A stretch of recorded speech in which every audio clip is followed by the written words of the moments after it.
They expected surrender. Earth went back to work. Every rule of war they knew. And No front lines, no retreat, no mercy for their expectations.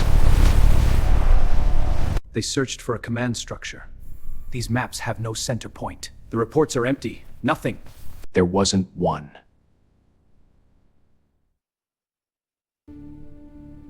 Just us. When the losses mounted, our human hints running down. We got meaner. No, it made me war. They had no word for what we were doing to them, the entire forward operation bleeding from 100 small wounds simultaneously.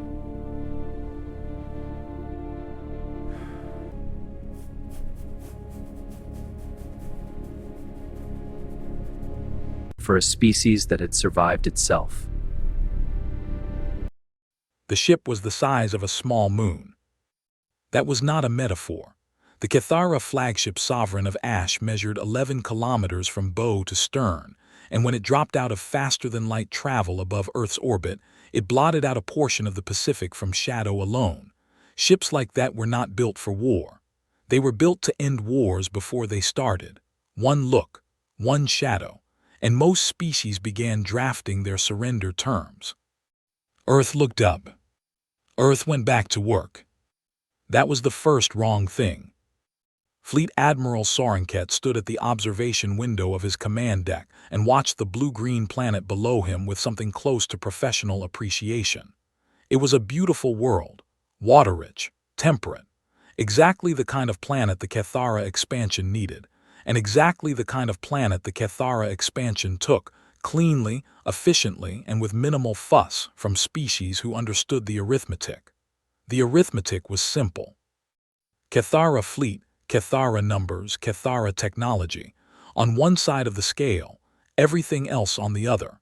Most species weighed it once and signed the relocation papers within 48 hours. He had given Earth 72, out of courtesy. His communications officer cleared her throat. "Admiral, they are responding to the declaration." Finally, he straightened his coat, turned from the window, put them on. The screen filled with a human face. A woman, dark-skinned, gray at her temples, with the kind of eyes that had looked at hard things for so long they'd stopped flinching at them. She wore a military uniform with no decorations on it. Sorenket found that strange. Cathara officers wore their honors on their chest the way merchants wore their prices, openly, so the other party knew immediately who they were dealing with. This woman wore nothing, just the uniform, just the eyes. "Admiral Sorenket," she said.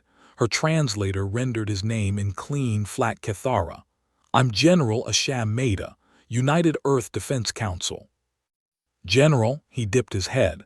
The courtesy of equals extended downward. "You have received our terms." "We have." "Then you understand the situation."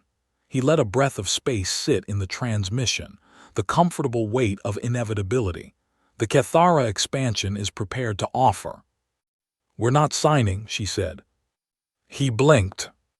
He had not blinked on a transmission in 20 years of command. "General, perhaps your translation is perfect." She looked at him the way a surgeon looks at a chart, clinically, not unkindly, just without any softness that wasn't useful. "We've reviewed your terms, we decline. You're welcome to proceed as you see fit." The transmission ended. Sorenket stood in front of a blank screen for 4 seconds. His staff did not look at each other. Looking at each other would have required one of them to process what had just happened, and none of them were ready to do that yet. "Sir," his second-in-command said, "should I?" "Leave it," Sorenket said. He walked back to the observation window, looked at the planet. The planet looked like it wasn't worried about him at all. He called for the intelligence file. The file on humanity was large, larger than most. The Kethara had been watching Earth for 60 years before this moment, cataloging, modeling, building their standard pre-engagement portrait of the species they were about to absorb. Demographics, technology level, social structures, political divisions useful always for finding the seams in a civilization's will to resist. And then military history. Commander Vethali, his intelligence chief, brought the report herself rather than sending it through the system. That was unusual. Sent everything through the system. She was, in all ways, a through-the-system kind of officer. She set the tablet on the desk in front of him and said nothing. He picked it up. He read. The Kethara had records of 411 distinct wars fought by humans across their history. Not wars against outside threats. Not wars fought against alien contact or natural catastrophe. Wars fought against themselves, against other humans. And in those wars, no covenant, no agreed battlefields, no capped civilian exposure, no structured escalation, no defined endpoint protocols, no formal channels for surrender that both sides respected. In some of these wars, surrendering armies had been executed. In some, entire cities had been removed from the map. There were wars where every rule that any party agreed to at the start had been discarded by the end, and the only thing that stopped the fighting was that one side ran out of people willing to die, and sometimes even that hadn't been enough. One war had lasted 100 years. Soren Kit set the tablet down. Commander. Sir. Is this file verified? Vethali's expression was the specific expression of someone who has already asked that question and received an answer they didn't like. 3 times, sir, cross-referenced with independent probes and the Velhari Historical Archive. The Velhari have records on human warfare. The Velhari have records on every species they've ever contacted. A pause. The humans have a dedicated section. The Velhari archivists flagged it. Flagged it how? Vethali chose her next word carefully. Separately, she said. He looked at the planet again. It sat there in the black, blue, and unhurried, full of oceans, and whatever was underneath the cloud cover right now, full of 7 billion things that had been doing this to each other for 10,000 years, and had, somehow, still managed to invent the concept of a weekend. The Kethara Covenant of Engagement had been developed 400 years ago by a coalition of the 7 most advanced spacefaring species in the known galaxy. It had been designed to make war sustainable. Not pleasant, sustainable.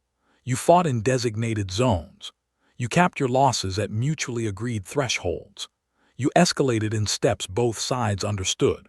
You stopped when the math stopped making sense and you both walked away with something, and the galaxy kept moving. It worked. It had worked on 41 species. Soren Kit thought about General Maida's eyes, the total, unperformed absence of fear in them. He thought about the 100-Year War. He thought about a species that had practiced war on itself for the entirety of its civilized history, that had never once had a covenant, that had invented every form of cruelty and also every form of endurance in the same dirty laboratory. And then, somehow, had survived to get off their planet. He turned to Vethali. Probability of standard severance point response, he said. Run the model. She already had it on another tablet. She handed it to him without speaking. He looked at the output. Then he looked at her. This error code, he said. I've never seen this error code. No, sir, she said. Neither had the model. He set the tablet down next to the first one. 2 tablets on a desk. 2 problems he did not yet have the language for. Outside the window, Earth turned slowly on its axis, the way it had been turning for 4 billion years, mostly unbothered, certainly not asking anyone's permission. His second-in-command appeared at his shoulder. Admiral, shall I prepare the ground deployment briefings? Soren Kit thought about General Maida, the no decorations, the end of the transmission. Yes, he said. He said it the way a man says a thing he is already beginning to regret. The deployment briefings were prepared. The Cathara war machine, 400 years of refined, covenant-compliant, clean-edged military precision, began its first moves against a planet that had never once, in the whole of its history, fought a clean-edged war. Below, on Earth, in a concrete-walled operations room in the eastern Himalayas, General Maida poured herself a cup of tea and looked at a map that had been 18 months in the making. She had known the Cathara were coming for 2 years. She had used every day of it. She circled 3 points on the map with a red pen, set the pen down, drank her tea. "Begin phase 1, she said. Nobody in the room looked scared. That too was preparation.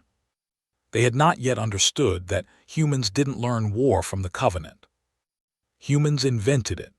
The Cathara landed 40,000 ground troops on the lunar surface at 300 hours, Earth Standard Time. It was a textbook operation. Clean drop formation, staged advance, overlapping defensive perimeters as each unit touched down. They broadcast their position on open frequencies, as was Covenant custom, to allow any non-combatant personnel to evacuate the declared combat zone before engagement began. A civilized gesture, one that demonstrated clearly that the Cathara were not here to be cruel. They were here to win, which was a different thing. The human lunar garrison received the broadcast. The human lunar garrison evacuated. Every single person, every vehicle, every piece of equipment worth taking. Within 6 hours of the broadcast, the Cathara advance scouts were reporting 0 human presence across the entire designated combat zone. 0. Not a boot print that was less than a day old. Not a piece of hardware left powered on. Commander received the report on the flagship and read it twice. "They left," said her junior analyst. "I can see that," she said. "All of them." "Yes." "Without fighting." She put the report down and looked at the lunar surface feeds. The Cathara ground forces were moving through empty corridors and abandoned outposts, weapons raised at rooms that had been cleared of anything useful, flags going up over positions nobody had contested. "Log it as secured," she said. "Should we be concerned that?" "Log it as secured," she said again. The analyst logged it as secured. On the lunar surface, Subcommander Drethos planted the expansion banner at the center of what had been the humans' primary base and sent a victory image to the flagship. He felt, if he was honest, slightly cheated. The advanced teams had briefed him on the possibility of a fighting withdrawal, a desperate last stand, the kind of battle that would at least justify the deployment cost. What he got was empty rooms and the faint smell of something the humans apparently cooked in large quantities, something with onions in it. He looked at the banner, looked at the empty room around it. "Secure the perimeter," he said. "Set up forward base at Grid 7. Begin the survey for the permanent installation." His engineers moved to Grid 7. Grid 7 was where the problem started. It began with water. The geological survey had listed Grid 7 as stable, dry rock ideal for a forward base. What the Cathara engineers found instead was a fractured water table 6 meters below the surface, which their drilling immediately opened up, which flooded the first 2 levels of their foundation work before the seals could be placed. 3 days of construction gone. They moved to Grid 7 adjacent. The rock there was stable. The construction began again. Then the sensor interference started. It was subtle at first, a little static in the long-range arrays, readings that didn't quite match what they should be, survey drones coming back with corrupted data. Drethos assumed equipment fault, ran diagnostics, found nothing wrong with the equipment, ran them again, still nothing. The interference was coming from somewhere in the rock itself, a low-frequency broadcast pattern that had no obvious source and no obvious purpose other than to make every long-range sensor they had about 40% less reliable than it should be. His tech teams found the source on day 8. It was a human geological survey drone. Small, rounded, painted the exact color of the lunar rock. It had been sitting in a crevice 40 meters from Grid 7, broadcasting its interference pattern, powered by a battery pack that the tech team's assessment said had enough charge left for another 4 months. Drethos held the small drone in his hands and looked at it for a long time. It had been placed there before the Cathara had declared the combat zone, before they had arrived, before the humans had evacuated. Before. He sent it to Vethali with a note that said only, "When did they put this here?" She sent back, "We don't know yet." The supply convoy problem happened on day 12.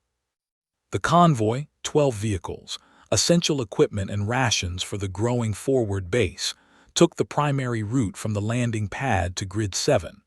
The primary route was the one the survey maps showed as the most direct path. The survey maps, it turned out, were based on Cathara scans taken from orbit. The humans had been on the lunar surface for 11 years. The route the convoy took passed through a canyon that the orbital scans had classified as passable. The convoy's lead vehicle entered the canyon, got 400 meters in, and found that passable was a generous description for a space that was technically wide enough for the vehicle, but also featured a 40-degree rock shelf at the midpoint that the orbital scan had rendered as flat. The lead vehicle made it over. Vehicles 2 through 7 made it over. Vehicle 8 did not. Vehicle 8 was also the one carrying the primary medical supplies and the main communications relay unit. By the time the convoy was reorganized and rerouted, they had lost a day and a half. Drethos was behind schedule on the forward base. The interference drones, because there were more of them, they found 6 more over the following week, were making his sensor picture foggy and unreliable. The water table issue had delayed the foundation by 5 days, and they were only half recovered. None of it was sabotage. There was no human force out there cutting cables or shooting at supply lines. There were just small, patient, infuriating problems. Problems that had been arranged in advance by people who had looked at the lunar surface and at Cathara operational doctrine and had simply thought ahead.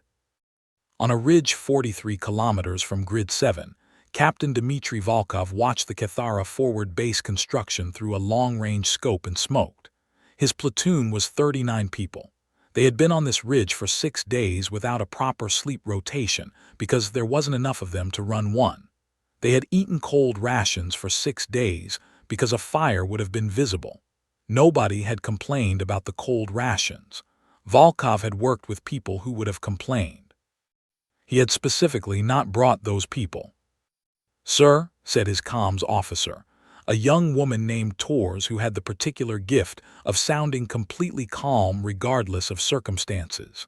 "They've found drone number 3. How many do they think there are?" "They're reporting 3. "Good," he took a drag. "How's their base looking?" "Behind schedule. 4 days at minimum, probably 6. "Their supply route." "They're scouting alternates." A pause. "Sir, the canyon worked." "Canyon always works," Volkov said. He said it with no pride in it.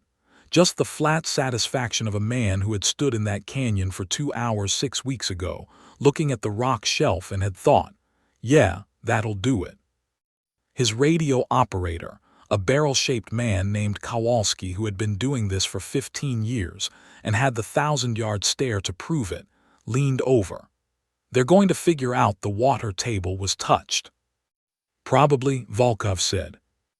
"Does that matter?" Volkov thought about it. "Knowing we did it doesn't tell them what else we did." Kowalski nodded. That was a sufficient answer. They stayed on the ridge. They watched. They sent their reports back through a relay system that used 6 different frequencies and no pattern that an intercepting signal could lock onto. Volkov's platoon had not fired a single shot. They had not needed to. Every hour the Cathara spent frustrated on that forward base was an hour General Maida had on Earth to finish something she needed to finish. Volkov didn't know exactly what she was finishing. He had his orders and his ridge and his cold rations and 39 people who hadn't slept properly in 6 days and weren't making a sound about it. That was enough. On the flagship, Sorenket reviewed the forward base progress report and felt the beginning of something he had not felt in 20 years of command. He identified the feeling after a moment. It was unease. Not fear. He was careful to name it correctly. Not fear. Just the specific discomfort of a man who is very good at a game and has just noticed that the other player might be playing a different one. He called Vithali. "The drones," he said. "How long before they were placed?" "Our best estimate," she said, "is 3 to 4 weeks before our declaration of intent." He thought about that. "They knew we were coming," he said. "It wasn't a question." "Yes, sir." "How long had they known?" "A pause, sir, based on what we're finding down there." Another pause. "We think they've known for 2 years." The line was quiet for a moment. 2 years, Sorenket said. "Yes, sir." He looked at the planet below, the blue one, the unhurried one. 2 years. They had spent 2 years getting ready for a war they hadn't started. 2 years rearranging rock shelves and planting sensor drones and mapping water tables and doing every small, patient, invisible thing that would make the Cathara's first moves expensive and slow. Not impossible, not even particularly bloody. Just expensive and slow. He was a man who understood attrition. He understood it as a tactic, something you did to an enemy to wear them down.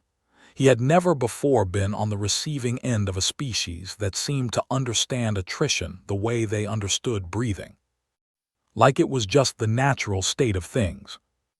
Like they had been doing it forever. He closed the channel, sat with the report, looked at the empty victory image Drethos had sent, the banner, the empty room, the faint smell of onions. He had taken that ground without a fight. He was beginning to understand that taking it was the easy part. Volkov finished his cigarette, lit another. 39 people on a ridge. None of them sleeping. None of them complaining. That too was preparation. By month 7, the Cathara Intelligence Division had a problem. The problem was not the war itself. The war was going fine, technically. Territorial gains were being made. Human forces were being pushed back from outer positions. The math of men and machines still favored the Cathara in any direct exchange, and in any direct exchange, the Cathara won. The problem was that there were very few direct exchanges. The humans had a deep and committed allergy to fighting the war the way the Cathara expected them to fight it, and every time the intelligence models predicted what the humans would do next, the humans did something else. But that was operational, manageable, frustrating but manageable. The real problem was the severance point model. The severance point model was the intelligence division's most reliable tool. It had been developed over 200 years from data collected across 41 species and 41 conflicts, and its core function was simple. It calculated the point at which an enemy's will to continue fighting would collapse. Every species had one. Some hit it early, small civilizations with limited population reserves, or cultures where military defeat carried profound shame. Some hit it late. But they all had one. The mathematics of loss always eventually became too heavy to carry. The model found the threshold. Cathara strategists aimed for it. Conflicts ended. The model had an error code for situations it could not process. In 400 years, it had never used that error code. Month 7, the model used it. Commander stood in front of the War Council and explained the situation in the careful, clipped tone she used when she was trying very hard not to show that she was personally disturbed by something. "The model requires a degradation curve," she said. "A measurable decline in enemy combat effectiveness, willingness to engage and social cohesion behind the front lines. At month 7, we are not observing this decline." Sub-Admiral Korathin leaned forward. "What are we observing?" Vithali paused. Stability, she said. In some sectors, an increase in effectiveness. Silence. An increase, Corathan repeated. In some sectors, yes. The silence held for a moment. Then Admiral Rithseh, oldest member of the council, asked, "Is our data collection compromised?" "We checked," Vithali said. 3 times the data is clean. She pulled up the intercepted human communications. Months of them. From the front lines, from the civilian population behind the lines, from military command channels. She had been reading them personally for 6 weeks, with the help of 3 human linguistics consultants, and captured non-combatants, cooperative, useful, and what she had found in those communications had not made the intelligence picture clearer. It had made it significantly stranger. This was when she had gone to Dr. Lena Vasquez. Vasquez was one of 3 human civilians the Cathara were holding in what they considered comfortable captivity on the station above the lunar surface. She was a xenopsychologist, a human scientist who specialized in understanding how other species thought, which Vithali found deeply ironic given the current circumstances, and she had agreed to consult in exchange for regular access to a working communications terminal, which provided and monitored thoroughly. Vithali brought her the error report, sat across from her in the small consultation room, slid the tablet across the table. Vasquez read it, her eyes moved through it quickly. She reached the end. She laughed. Not a short, polite laugh, a real one, the kind that came from the belly. She put one hand over her mouth and laughed for a solid 4 seconds, and then composed herself, and looked at Vithali with something that was close to apology, but was really more like a person trying to explain something very simple to someone who has inexplicably never encountered it before. "I'm sorry," Vasquez said. "I'm not laughing at you." "What are you laughing at?" Vithali said. "The model." Vasquez set the tablet down. "It's looking for a degradation curve. It can't find one, so it breaks." She folded her hands on the table. "Because humans don't degrade linearly under pressure." "Explain." Vasquez thought for a moment about how to put it. "Most species," she said, "when they take heavy losses, become more cautious, more willing to consider alternatives to continued fighting. The math of survival kicks in. Your model is built on that premise." She paused. "Humans under sustained pressure become more stubborn. Not always, not universally, but enough, especially in people who have already self-selected into a military role, that it changes the shape of the curve entirely." "They become more stubborn," Vithali said. "This is a strategy." "It's not a strategy," Vasquez said. "It's a personality trait we've had for a very long time. We grew up on a planet that was actively trying to kill us. Ice ages, famines, predators, disease, catastrophe," she shrugged. "Species that gave up when things got bad are not here anymore. We are here. Draw the line." Vithali was quiet for a moment. "What does this increased stubbornness look like, operationally?" Vasquez looked at her. "You said you had the communications intercepts," she said. "Yes." "Show me some." Vithali pulled up the files on her tablet, the translated transcripts. She turned the screen to face Vasquez.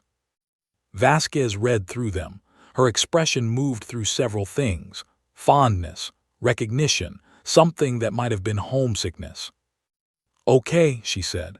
"So, these are soldiers who haven't had a relief rotation in 3 weeks, who are running low on ammunition, who have lost roughly 30% of their unit in the past month." She pointed at a block of text. "This is what they're sending each other." Vithali had read those transcripts. She had read them many times. She had sent 3 of them to the linguistic team asking if the translation was correct, because the translation could not be correct. The translation suggested that the humans were making jokes, crude jokes, self-deprecating jokes. Jokes specifically about their own suffering and the probability of their deaths, delivered at such a velocity, and with such apparent sincerity that the linguistics team had flagged the entire batch as potentially a coded communication system.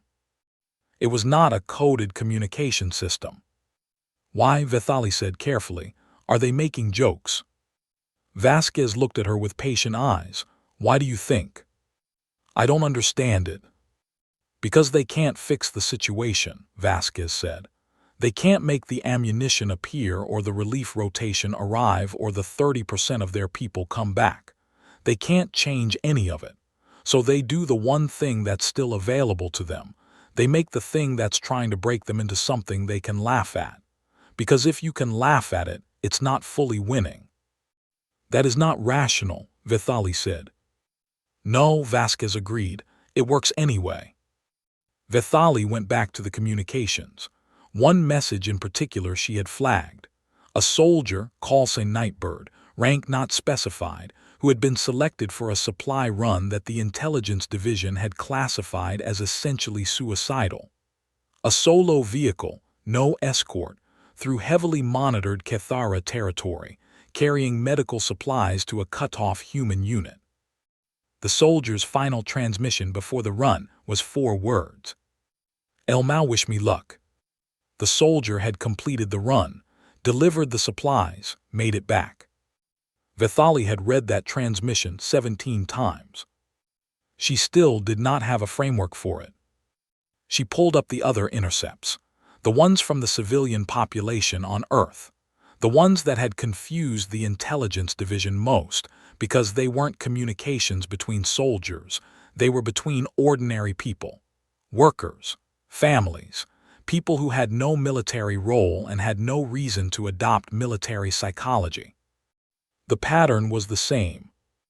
Dark humor, shared absurdity, the collective human habit of turning fear into something you could hand around between people like a piece of food and say, look at this, can you believe this, and laugh, and be, briefly, less afraid together than any of them had been alone. Vethali closed the intercepts, sat with her hands flat on the table. What's the word, she said, for what you're describing as a psychological state? Vasquez thought about it. She genuinely thought about it. Which Vethali appreciated. She was not a person who gave easy answers. Spite, Vasquez said, is probably the cleanest translation. She paused. But it's not anger spite. It's survival spite. It's the part of the brain that says, I am not going to give this situation the dignity of defeating me. I am going to keep going specifically because something is trying to stop me. The word sat between them. Spite, Vethali said. They get meaner, Vasquez said simply. When it gets worse, they get meaner. Your model is waiting for them to get scared enough to quit. They're getting scared enough to dig in. She picked up her tea. Different direction. Vethali brought this to the War Council. She used Vasquez's word. Spite. She showed them the intercepts and she explained what she had learned, and she watched 40 of the most experienced military minds in the Cathara expansion sit with the information. Sub-Admiral Corathan said, they're laughing. Yes, sir. At their own losses. At their own situation broadly, yes. He looked at the transcript on the screen in front of him, the 4 words from Nightbird. He read them 3 times. And this one made it back, he said, the one who sent this. Yes, sir. The council was quiet. Rithsa, the old admiral, had not spoken since Vethali began her presentation. She sat at the end of the table with her hands folded and her eyes steady, and a quality of stillness that the younger officers had learned to read correctly. She was not calm. She was reckoning. The severance point model, Rithsa said. It assumes a universal response to accumulated loss. Yes, Admiral. This species, she said slowly, has a different response. Yes, Admiral. Rithsa was quiet for another moment. Then, have you run updated projections with the corrected behavioral model? Vethali had. She pulled up the new projections. She did not enjoy showing them to the council. The projections did not make for comfortable reading. The projections suggested that the standard Cathara approach, sustained pressure, escalating losses, waiting for the severance point, was not going to produce a severance point. It was going to produce the opposite of a severance point. It was going to produce a human military that grew more inventive, more reckless, and more committed the harder it was pushed, on a long enough timeline that the Cathara's own logistics and public support back home would become the limiting factor before humanity's will to fight ever did. The council read the projections. The room was very quiet. Korathan set down his tablet, rubbed his face with one hand. 41 conflicts, he said. 41 times the model worked. Yes, sir. And this is the 42nd. Yes, sir. He looked at the transcript again. The 4 words. The soldier who had gone into Cathara territory alone with medical supplies and come back on the other side. Elmau wish me luck. Sorenket had been sitting at the head of the table without speaking. He spoke now.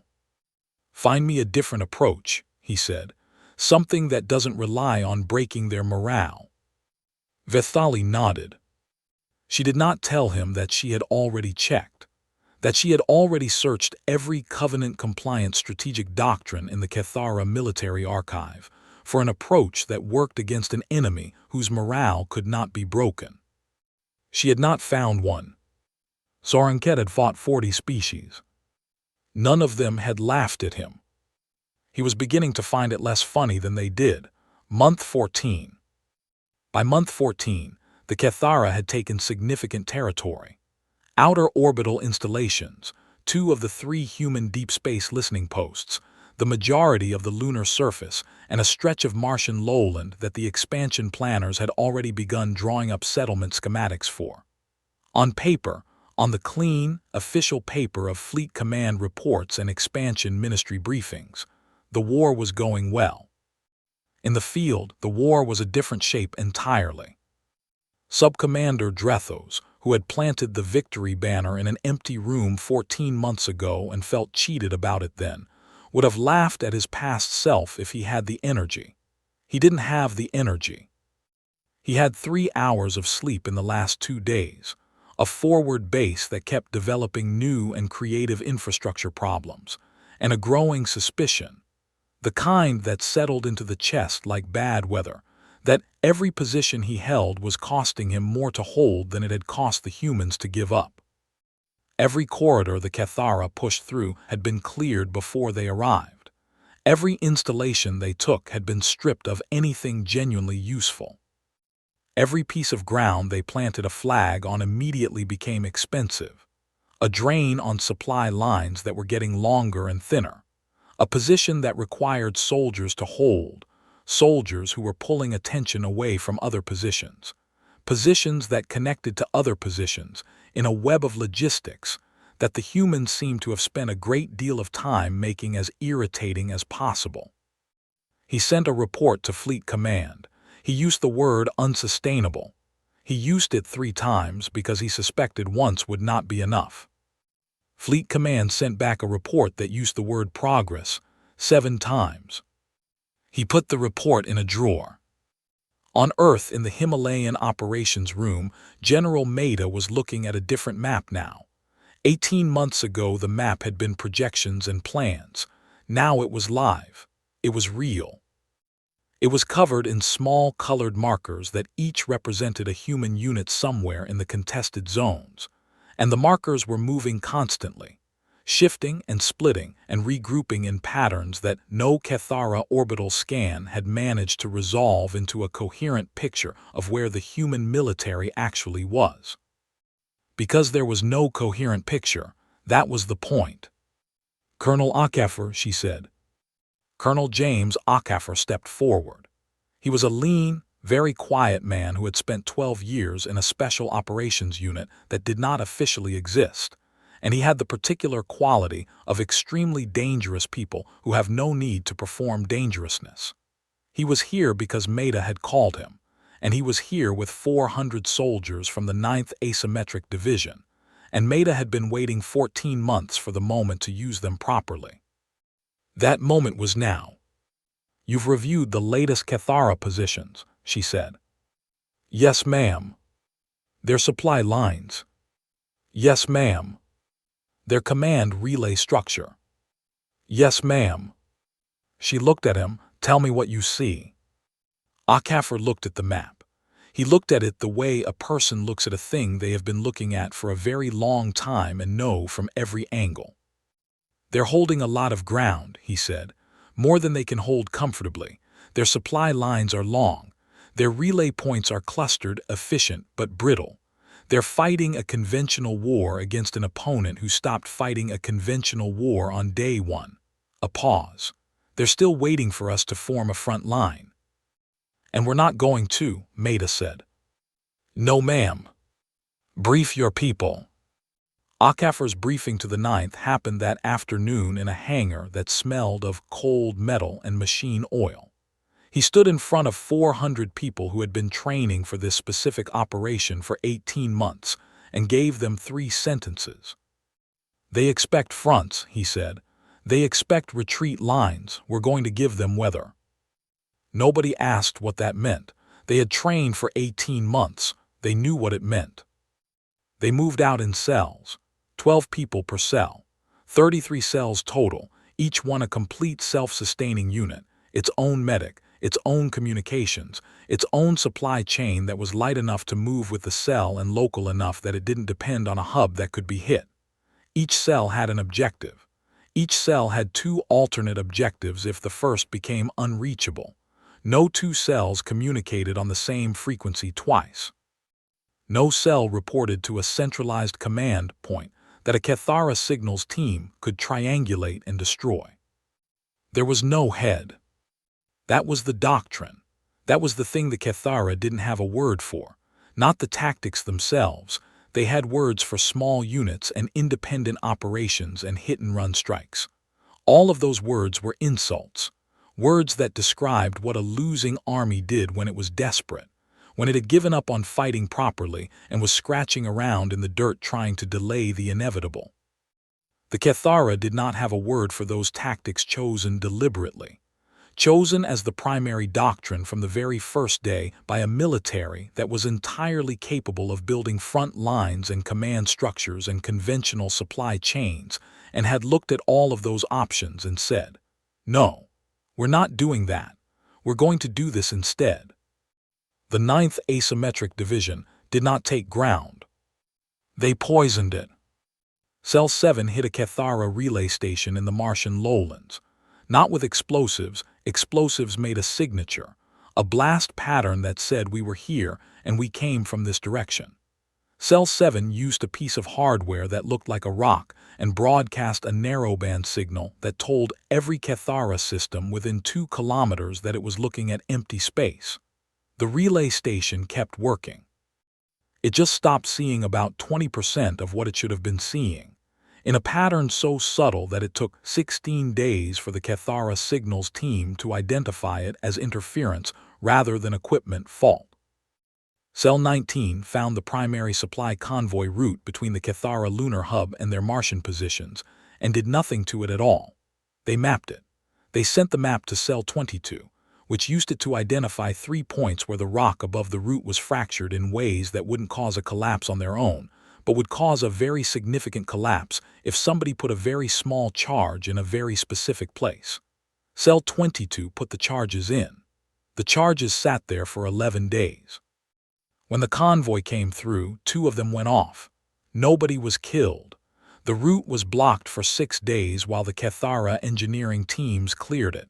6 days of supplies not moving. Cell 4 did something simpler.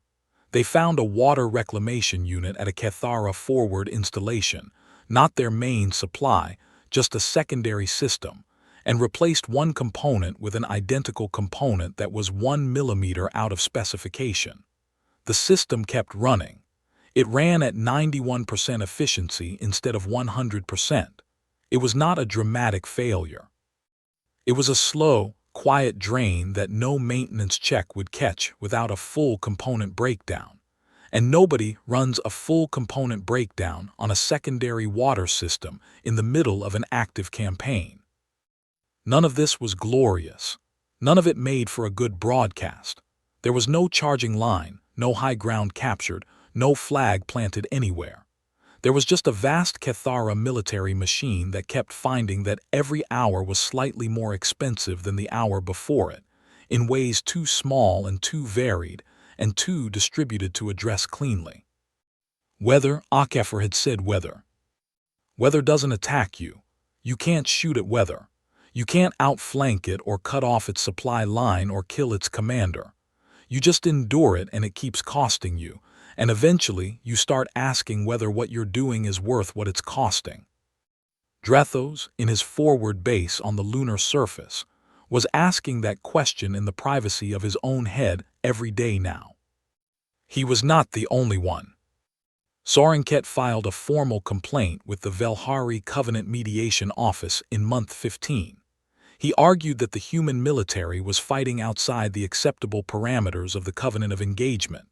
No defined front, no identifiable command structure, no formal battle declarations before offensive action. He argued that this constituted conduct outside the recognized rules of war. He submitted the complaint with complete sincerity. He believed it. The mediator who received it was Velsea. She was 412 years old, which was not old for a Velhari, but was old enough to have seen a considerable amount of warfare across a considerable number of species. She read the complaint the same morning she received it. She called Sorenket directly. This was unusual. Complaints were normally processed through written correspondence channels. Sorenket took the call in his private command office. Velsea looked at him from the screen. Her face was long and pale and deeply lined in the way that the Velhari aged, and her eyes were the particular shade of amber that appeared in very old Velhari and meant, in their culture, that the person behind them had seen enough to stop being surprised by most things. "Admiral," she said, "I have read your complaint." "I appreciate the rapid response," he said. "The matter is—" "The Covenant governs civilized warfare," she said. He waited for her to continue. She did not continue. She looked at him. "Yes," he said, "and it is the humans who are operating outside." "Admiral," she said, not unkindly, with the patience of 400 years, "you may want to revisit your assumptions about which party that describes." He was quiet. She held his gaze for a moment longer. Then she closed the channel. He sat in his office. The complaint was still open on his secondary screen. He closed it. He called Vethali. "The intelligence picture," he said. "Their command structure, have we located it?" A long pause. "Sir," Vethali said, "we don't believe there is a centralized command structure in the field." "That's not possible." "No, sir, I understand." Another pause. "We're still looking." He closed that channel too. In a Martian lowland, Akefer sat in a tent made of material that was the same temperature as the rock around it, and wrote in a battered notebook by the light of a lamp turned down very low. His cell was asleep around him, all 12 of them, in the 4 hours on 4 hours off rotation that was the closest thing to rest any of them had gotten in 6 weeks. He wrote, "Day 412. They're still looking for our command structure." He looked at that for a moment, then, "There isn't one. There's just us." He closed the notebook, turned the lamp off, listened to the dark. In a conference room designed for victory announcements, 40 Cathara admirals and generals sat around a table. Someone asked the question. The one nobody had said out loud. "Can we win this?" The silence that followed was not the silence of disagreement. It was the silence of people who already knew the answer and were taking a moment, privately, to grieve it. The ceasefire proposal arrived at Earth's United Defense Council at 600 hours on a Tuesday. It came through official Covenant channels, formatted correctly, signed by Sorenket and countersigned by 3 members of the Cathara War Council, which meant it was real and not a tactic. The Cathara did not use false peace overtures. It was one of the few things the Covenant absolutely forbade, and the Cathara were, whatever else they were, a species that took the Covenant seriously. General Maida read it over her morning tea, She read it twice. She set it on the desk in front of her. "Thoughts?" she said to the 3 officers in the room. Nobody spoke for a moment. They were all reading their own copies. "It's genuine," said Rear Admiral Costello, who had been handling diplomatic signals for 8 months and knew the difference. "It is," Maida agreed. "They want to stop," said Colonel Torres, the same Torres who had been Volkov's comms officer on the Lunar Ridge, now here in the Himalayas with her own rank and her own desk, and the same quality of absolute calm she'd always had. "They do," Maida said. Another silence. Then Torres, "Do we want to stop?"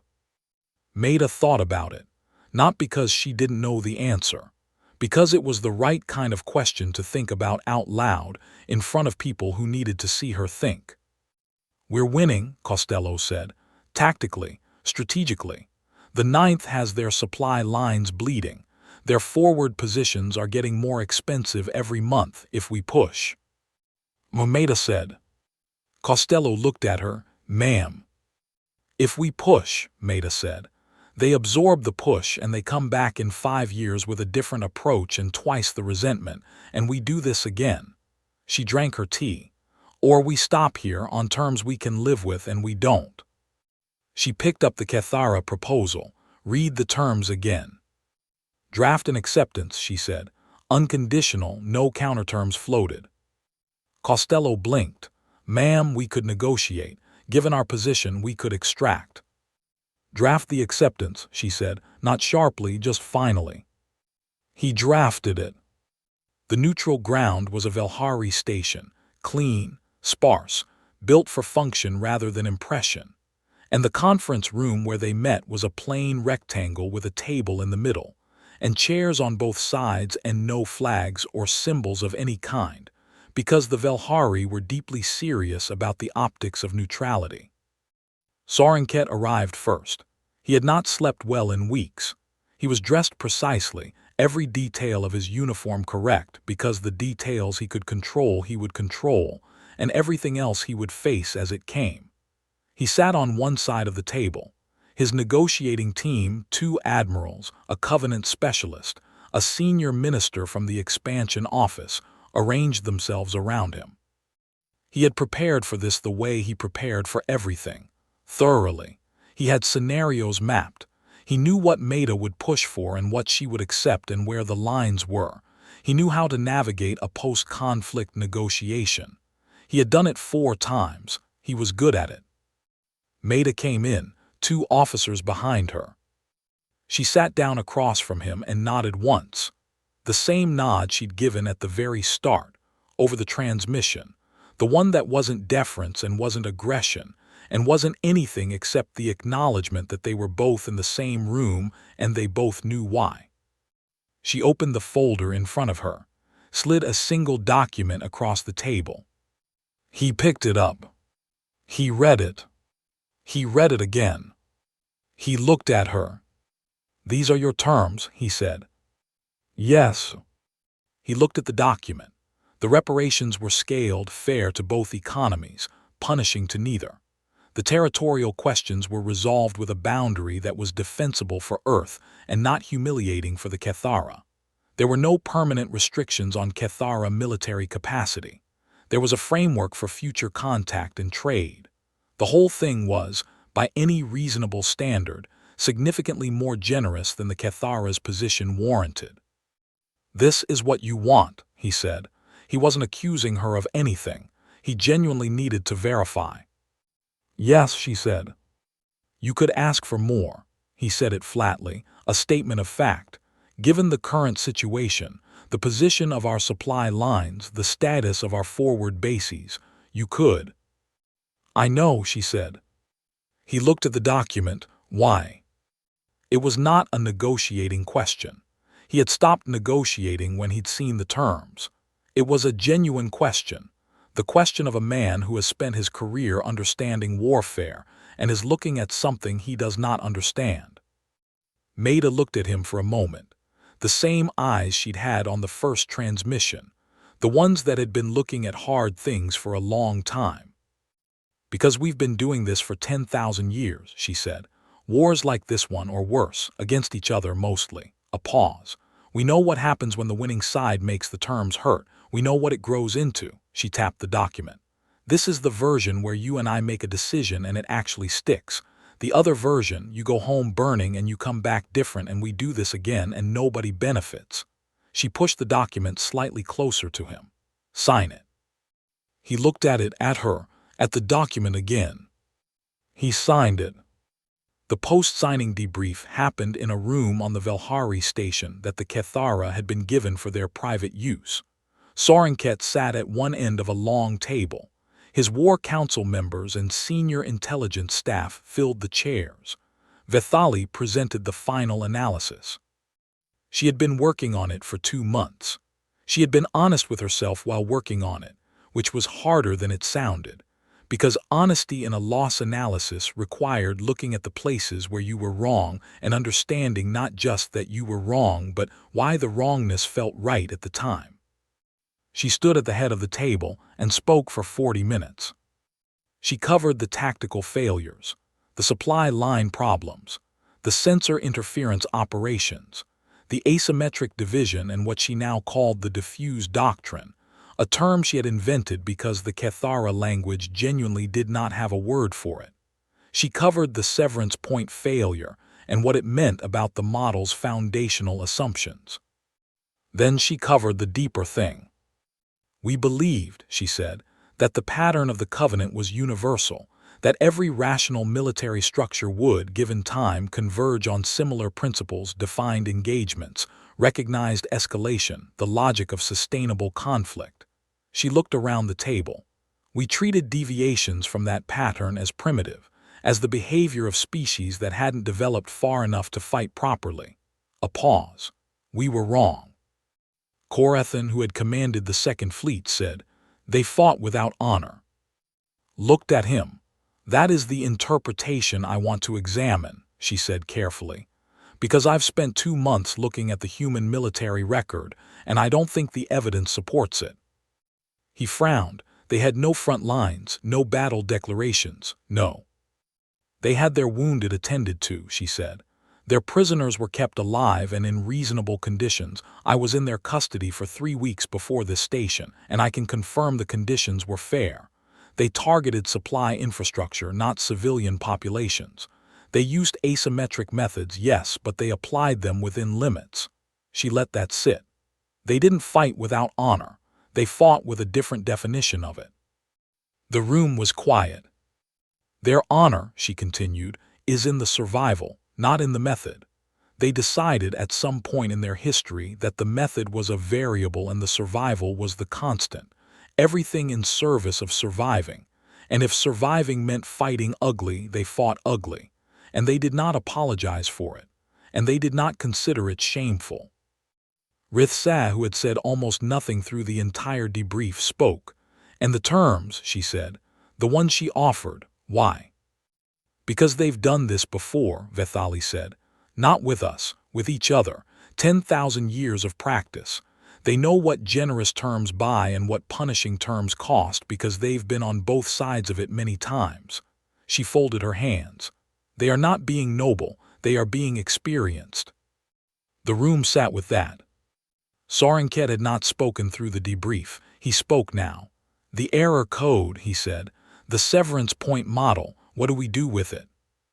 I recommend we flag the model as inapplicable to any species with a sustained intraspecies warfare history, Vethali said. The model was built on data from species that did not wage serious war against their own kind before achieving spaceflight. Humans did. The psychology is different. How many other species have that history? We're checking, she said. So far, only humans. Sorenket nodded slowly. He was thinking about the file he'd read 14 months ago. 411 wars. The 100-Year War. The species that had done this to themselves, over and over, in every possible variation of conflict, and had been shaped by all of it into something that didn't break the way other things broke. And had then gotten off their planet. And had then looked at the Kethara expansion's shadow falling over their world and made preparations for 2 years, quietly and thoroughly, without panic. We know what a war that never actually ends looks like, Maida had said, and she had said it like a person reporting the weather, not threatening him with it, not proud of knowing it, just accurate. He stood, the debrief was over. He looked at his staff, 40 experienced people, good people, people who were very good at something that had, for the first time in 400 years, run into a wall that was not a wall exactly, was more like a history. We will write an honest record, he said, not what we could have done differently, what we assumed that was wrong. He looked around the table. We came to teach them the rules. They already knew the rules. They had simply decided a very long time ago that the rules were a choice, and when survival was on the table, choices could be reconsidered. Nobody spoke. We were unprepared, he said, for a species that had survived itself. He left the room. On Earth, in a small office in the Himalayan Operations Complex, General Maida and Dr. Lena Vasquez sat with bad coffee between them. The ceasefire was signed. The debrief was done. The operations room down the hall had gone from war footing to recovery footing, which was quieter and in some ways harder. Vasquez had been back for 2 weeks. She looked tired in the way that people look tired when the sustained tension finally let go, not exhausted exactly, emptied out, waiting to refill.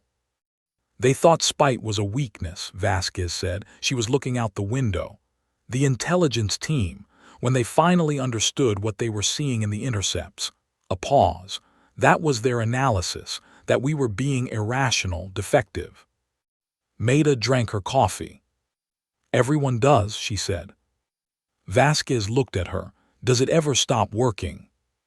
Maida thought about that, genuinely thought about it, the way she thought about things that deserved a real answer. No, she said, but you get tired. She looked at the window. That's what the terms were for. You win, and then you build something that means you don't have to do it again, because you can't run on spite forever. Vasquez nodded. She looked at her coffee. The Cathara will come back, she said, eventually. Probably, Maida said. Different approach. Definitely. And we'll be ready. Maida looked at her, something that was almost a smile. We're already getting ready, she said. We started getting ready the day we signed.